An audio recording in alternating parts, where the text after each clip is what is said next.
பேரன்பிற்கும் பெருமதிப்புக்கும் உரிய பெரியோர்களே, தாய்மார்களே, உலகில் வாழும் அத்தனை தமிழ் நல்ல உள்ளங்களுக்கும் என் அன்பின் 1 கோடி வணக்கங்களை தெரிவித்துக் கொள்கின்றேன். நீ ஜெயிக்கணும்னு நினைச்சா உழைக்கணும், அதுவும் கடினமா உழைக்கணும். வெற்றியும் பயிற்சியும் இருந்தால் வெற்றி நிச்சயம். வாழ்க்கை என்றாய் பொறாமையாய் 1000 கண்கள் வரும். கடமையை செய்தால் வெற்றியாகும். சோம்பேறிகள் என்று எவரும் இல்லை. முன்னேற்றம் என்பது செயலில் இருக்கிறது. விஷம் போட்டால் அதை கண்டுபிடிக்க தெரிய வேண்டும். இதிலே நல்லது இருக்கிறது கெட்டது இருக்கிறது என்று ஆராய்ச்சி செய்யாவிட்டால் உயிர் போய்விடும். ஆண்டவன் இருக்கின்றான். எது பெரியது? இந்த உலகம்தான் பெரியது.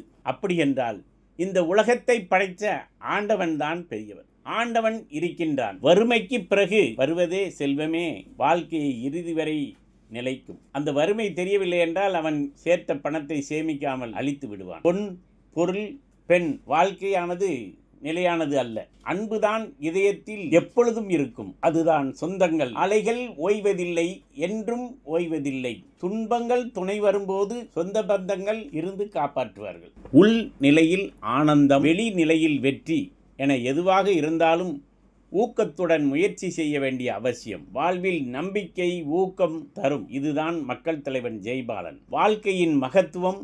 வெற்றி என்பது தோல்வி வரும், மறுபடி வெற்றி வரும். போராட்டம் தான் வாழ்க்கை. வெற்றி பெற்றால்தான் வாழ்க்கை. பணம் சம்பாதிப்பது எதற்காக? நாம் சந்தோஷமாக சொந்த பந்தங்களோடு வாழ்வதற்கு. சந்தோஷமாக வாழ கடமை, கண்ணியம், கட்டுப்பாடு ஆகியவற்றின் மூலம் மட்டும்தான் நல்ல நேர்மையான முறையில் பணம் சம்பாதிக்க வேண்டும். நீதி நேர்மையுடன் பணம் சம்பாதித்தால் மட்டுமே நிம்மதி கிடைக்கும். இல்லை என்றால் மன அழுத்தத்தினால் அவன் உள்ளாக்கப்பட்டு எல்லாம் இழந்தவனாக ஆகிவிடுவான். நம்மை நாமே அழித்துக் கொள்வதற்கு சமம். பணம் சம்பாதிப்பதே நிம்மதிக்காகத்தான். இல்லை என்றால் அவன் பத்தனை பணத்தையும் கோடிக்கணக்காக சம்பாதித்துவிட்டு நிம்மதி நிம்மதி நிம்மதி என்று அலைமோதும் அவனுடைய இதயம். நல்ல விதமாக செயல்பட வேண்டும். உழைப்பதில் உள்ளதை சொல்லி நல்லதை செய்ய வேண்டும். உண்மை பேச வேண்டும்.